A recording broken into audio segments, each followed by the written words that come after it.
Bratz, welcome back to the Jamie Doll channel. That's right, today you get to be Bratz. Happy 20th anniversary to the Bratz and happy 500 subscribers for the Jamie Doll channel. I am a 41-year-old fashion doll avid collector, and what that means is I've seen so many different doll types. However, today we're talking about the Bratz, and specifically we're talking about all the Bratz.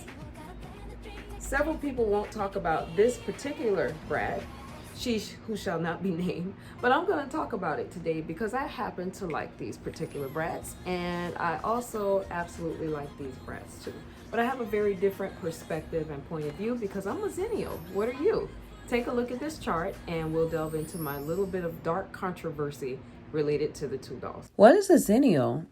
A microgeneration born during the cusp years of Gen Xers and Millennials. Xennials experience an analog childhood and a digital adulthood. Okay, so here we are. So, in 2000, year Y2K, Bratz came out in 2001, 2002, which is when they were making their debut, etc. I was 20 in 2000. That's the time when I was actually living my life. I still included dolls in my life. I've always had them. I've always loved them. But that year in particular, and that decade in particular, I was living my life, doing the things that most parents who were afraid of kids having Bratz were worried about their children doing at that age. No, I was doing it. I was 20. So I'm going to leave that right there.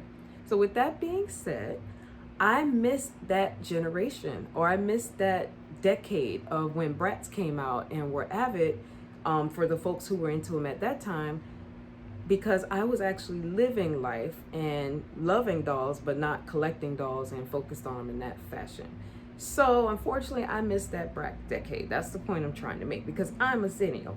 However, our millennials at that time were being targeted too, and they were the ones who were truly watching the commercials, loving the dolls, and watching the series. I missed all of that, and that's okay. I got into collecting dolls again when I was in my 30s, because at that point I had some income and I was able to buy the dolls as they were coming out because I could afford them for the first time.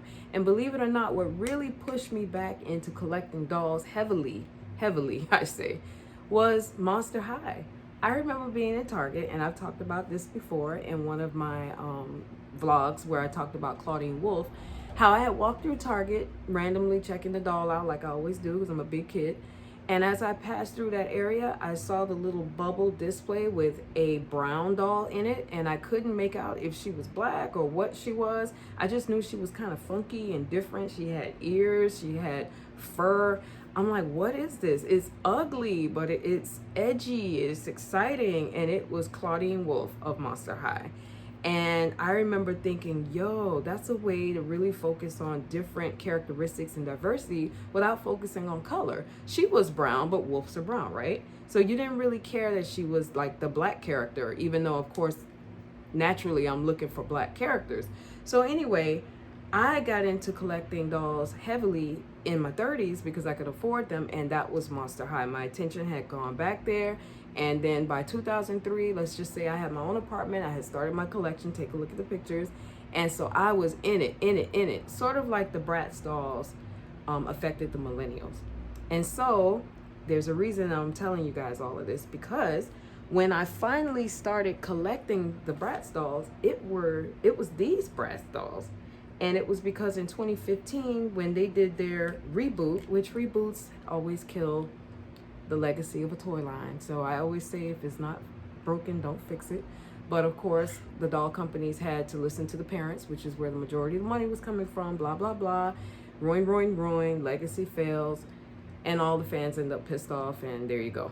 Well, with that being said, I didn't feel that way because I didn't know the difference. I'm tired, I had to sit down. So as I was saying, the dolls, Sasha Bratz, for instance, was the first and primary doll that I ever had from Bratz. And it was because of this character doll that I actually created my own character doll. It was shortly after I found my Froggy stuff back in that time frame, and I was so impressed by her channel and what she was doing. I was so inspired. I wanted to do something too. So I decided I wanted to have a character doll. And I love the original Bratz doll screening so much because these faces were just fantastic to me. So sultry, so sexy, and look at those big juicy lips. Oh yeah. So I really thought that they were very beautiful and easy to watch on camera. However, I couldn't deal with the body because they didn't have the articulation that I needed for video. I have a background in TV production, and so I learned a lot of editing techniques, etc. And in my last year of high school, I did what was called a dual enrollment class at the University of Miami, where I learned a little bit about film. Well, in the film class, we did a project on stop motion where I worked with some figurines, and I did stop motion with like a little plastic rabbit. And I remember thinking way back then, man, it would be so cool, since I love dolls, to do doll stop motion one day. And so I'll segue with that into another story. In 2015, at that point, when I started paying attention and Bratz did its relaunch, the Bratz dolls relaunched their dolls with articulation at the knees. And that to me was awesome. But what was more awesome was the TV series that they came out with, or I should say the YouTube series they came out with, that was actually stop motion. I'm into stop motion, and I actually fell in love with the series before I fell in love with the dolls. I like the dolls, but I didn't really care for this cartoony face, etc. I did appreciate all of the accessories that they came with, and to me, they were really fashionable. I remember getting this doll first and being really impressed with how funky she was. And by the way, the articulation has been, I should say, customized, because I followed Xennial, who's another one of the doll community persons who I look up to. And at that time, he was doing photography, and he had done a project to his Bratz dolls that was very intense. So I won't go into detail here, but if you know what I'm talking about, take a look at his video where he did some customization to the articulation. Well, I did that to my dolls too. Not all of them, but many of them, especially ones that I took pictures of a lot. And so my doll has some extended articulation here that if you're interested in it, take a look at Xennial's video where it's called Articulated Bratz, okay? That being said, you're gonna see some of my dolls with arm joint articulation for that reason. Anyway, that's not how they originally came, but they did have the knee articulation, which for me was everything. And so I fell in love with them because they could articulate, which was my whole goal. Additionally, they had backstories. The stop motion characters, Sasha and Chloe and Yasmin, they all had these wonderful backstories and development of character, which that I can tell the original characters, they didn't really go into a lot of detail with their backstories. I mean, Sasha was always the feisty one, which is typically the case with the, you know, brown dolls. But with that being said, she's a fantastic character. I like her regardless. But I got a chance to learn who the rest of the dolls were. And so we're gonna pause right now and take a look at my collection. And I have a little segment that I did so you can see who I've collected. I don't have very many of the original Bratz dolls. My original Bratz doll was Sasha, and it's the same Sasha with the same screening. I've gotten her maybe 3 or 4 times from different secondhand collections online. And my original Jamie doll character, which take a look, was Sasha, that I had customized over time and taken her head off of her body and put it on a Live doll body. Live doll because she was the most articulated doll at that time. Eventually she became a made to move Barbie, and then I just changed my entire character doll, which she's now Tiana's face from Disney's Princess and the Frog, on a Wild Hearts crew body. So I've been doing customizations and changes for a long time with the goal of looking for articulation. So if anybody can relate to that, that's sort of my perspective. But anyway, let's take a look at the dolls that I have collected, because they're all very precious and all very special, and I'm working on it, and I'm getting to know who the characters were at the time that they came out, and why you all who are real Bratz OG fans love them so much. All right, we start off with Katya from the Genie Magic playset exclusive line. This was from 2006. Love her henna tattoo. Behind her is Eaton, and he's from the Boys Really Rock 2008 release. Came with his accessories. I still have all of those. Sitting on the lip couch, you've got Jade from 2002 Express It line, and she's actually wearing holiday Bratz boots, which we'll go into in a minute. Next to her is Chloe. I'm not sure which Chloe it is, or if that actually is Chloe. It might be Eye Candy Chloe screening on a different body, and I can't really make that out. I did get her at a thrift store and cleaned her up, so there's that. All my guys in the back with no shirts. I've got New Cool Cameron from 2003 on the left, Funk Out Dylan 2003 on the right. That's Secret Date Dylan all the way over, who needs to have his head reflocked from 2008. And this beauty is our Play Sports 3rd edition 2007 Fiona as a ballerina. She is absolutely one of my favorites. She's so pretty. In front of her is the beauty that reminds me of Marilyn Monroe, and she actually is a pinup girl fan and loves that Marilyn Monroe. Her name's Nadine, and she was a one-time character released in 2011 Style It line. Then this is the Funk Out Dylan, actually, with his accessories and original pants. The other one, I guess, is from another line. I'll have to research that. And next to this is a very dark-haired holiday release of Yasmin from 2003. She's sitting next to our 2004 Flashback Fever Yasmin. I have the Funk Out 2004 Sasha screening on this particular Sasha doll, who's wearing the first edition Play Sports cheerleader outfit from 2005. And the skates are ruined due to a craft I did for my Froggy stuff, but we'll go into that another time. And then this gorgeous beauty is the 2005 Wild West Dana, wearing Yasmin's hat, but I have her in the pretty pirate costume outfit part from 2018, at least part of it. Behind her is Motorcycle Cade from the Motorcycle Style line. It was a 2003 playset exclusive. And then I skipped a Sasha doll in the back there. I don't know which screening she is just yet. You all let me know in the comments if you recognize her.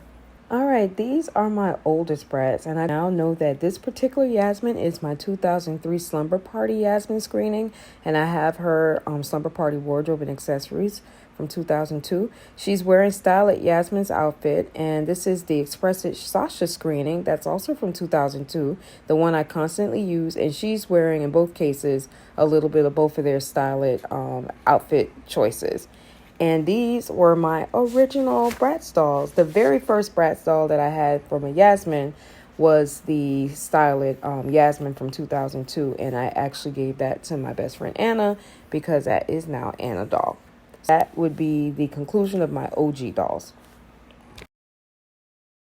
Okay, let's talk about the Bratz reboot from 2015. Chloe and Sasha right here at the front wearing some of the accessory packs. Got Megan. We've got Raya, we've got our 2 Jade characters. I've got the girls who are more popular, Sasha, and here's Yasmin to the left. All right, so there's Yasmin, Pretty Princess, and we've got Sasha, who they call Boo, Bunny Boo.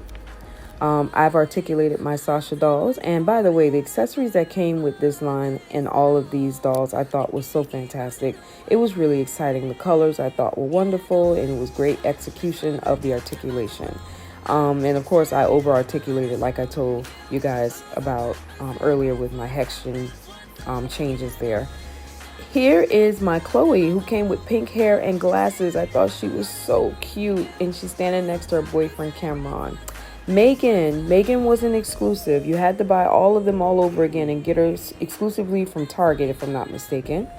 And they also have fashion packs, which these girls in the front are modeling some of the fashion pack accessories that came out. And those hamburger shoes that Raya have on were high level controversial. I thought they were cute, but I guess I can see how that was way over the top. But hey, who's to say what you can wear, right? I thought Raya was super cute. She looks like a very popular Hispanic TV actress. I thought Megan was adorable with this red hair.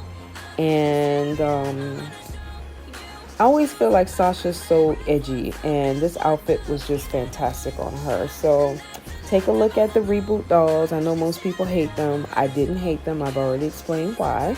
But I wanted you to see them anyway in their full glory.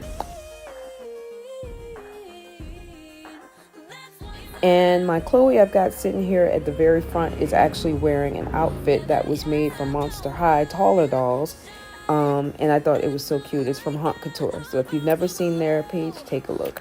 All right, so now you see the original Bratz dolls and my collection of newer Bratz dolls.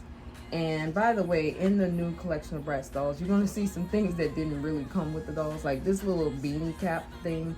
I was so upset that the original box art for this doll appeared that she was going to have a beanie that said Bunny Boo on it, but it didn't. So I ended up trying to sew, which I don't do very well. But I made her a beanie to go with it because, like, where does the blue come in from her outfit? Like, hello? I like the funky, but, like, give me something. So anyway, let's slide them over a little bit. I didn't talk to you about the tall Bratz because this is maybe the third iteration or the second of the third iteration that they had done with changes to the Bratz line. And she was about 10 inches tall. I didn't take her out the box yet. I'm actually ordering a few other dolls and I'm gonna get them all together as well. But this is Sasha, of course, beautiful as usual. She's much taller. She did have arm articulation and she still had a bend and snap knee. Like I said, I haven't taken her out the box yet, but this one was totally marketed as I'm taller. And this was the Express It line. And again, see how box art comes with certain accessories, but then when the doll comes, like it's something different, budget, whatever. What are you gonna do? So that's where I would probably try to create these actual earrings because I think they would have made her boots pop out differently. But whatever. These taller dolls I was super into. I remember getting one before that had to do with the pets that they were rescuing. And I had Sasha, of course. And I remember taking her body apart because I wanted to be able to articulate her. And I ended up putting her on a Monster High doll body. And it was like a mess. But I'm always looking for articulation. But I do think the doll is gorgeous. At this point, I'm just trying to collect at least one of each in its form so that I can say I have them for who knows what. So that brings us to close to the end of this video. Bratz have had a fantastic history, a long-running history, one that they've learned things from their fans, they've learned from the younger audience, they've learned from us older adult doll collectors who talk a lot about how we feel, and I think that's a good thing. I appreciate Bratz. I appreciate all the Bratz, the originals, the new school, all of them, all the changes, all the ideas. Hayden Williams came out with the edition, the collector's edition in 2018, and I'm so upset and kicking myself that I did not have the opportunity to get them because I was dealing with life issues and they were expensive life issues and I wanted those dolls so badly, but I kept putting it on the back burner because I had Amazon Prime, and guess what? I can't find them right now at all except for Chloe and Cameron. But as you saw in my collection, I already have Chloe and Cameron from the 2015 line. I also have at least one or two from the original lines. And so for now, I guess I'll just have to deal with that. But one day I would love to collect Hayden's collection. They were beautiful. Very well done, Hayden. As far as the 20th anniversary Bratz, can't wait to get my hands on them. I'm a little perturbed right now by a hot topic. I'm not going to go any further, but just say all the articles were saying like on May 21st, that the dolls are going to be rolling out into the stores. Yet I'm seeing some of my favorite doll friends who found the dolls already in person at the store, and yet they've never shown up online. And then there's like talk about them having sold out, but no one ever mentioned them. I tried to get some customer service from Hot Topic, and they were very nice, but very pretty much like, we don't know what you're talking about. So it's just a little upsetting, especially for people like me who like to plan for things that cost a lot. But I'll get them, and I'll definitely be on top of that. I definitely want the original Sasha with the long jean skirt and little skirt and all of that. I think that she's fantastic. She's my favorite of that line for sure. And I definitely want Jade and Yasmin. So, thank you for watching this. I hope that it helped somebody understand. So you know the difference between the Xennials and what we missed and the ones that weren't tuned in versus the Millennials who Bratz were sort of marketed to and for at that time.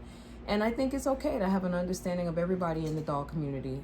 I'm so sorry that you all were very much upset by the reboot. It didn't really upset me much because I didn't really know the OG history, and I guess that's kind of my thing. But I understand how it feels to be an original fan and have something change that didn't seem like it needed to change. And then not only did they change it, it completely changed like the personalities of the dolls and just the outlook. These two dolls look like completely different things, and they kind of were. But I understand how both can have some sort of appreciation for them, and how they're going to be people who absolutely are like, nah, I'm not doing it.